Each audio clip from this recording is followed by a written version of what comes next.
أعوذ بالله من الشيطان الرجيم. بسم الله الرحمن الرحيم. كاف ها يا عين صاد.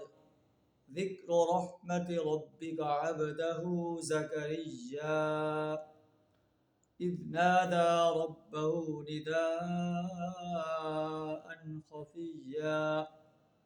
صدق اللہ العظیم. سورہ مریم کی پہلی 3 آیات آپ کے سامنے تلاوت کی. سورہ مریم مکی صورت ہے.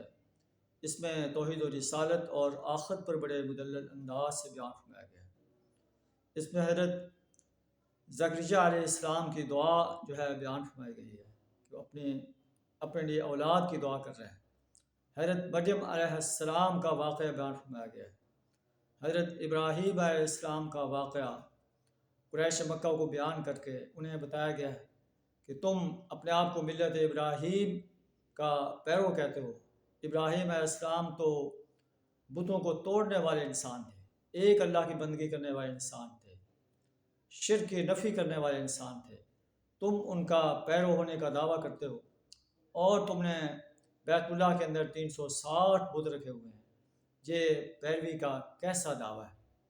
اس طرح بعد میں حضرت موسیٰ علیہ السلام، ہارون علیہ السلام، اسماعیل علیہ السلام، ادریس علیہ السلام کے واقعات بیان فرما کر اللہ بیان فرما رہا ہے کہ تمام انبیاء کی دعوت یہی تھی کہ اعبدوا اللہ، ایک اللہ کی بندگی کرو، ایک اللہ کی پرستش کرو، ایک اللہ کی اطاعت اور غلامی اختیار کرو.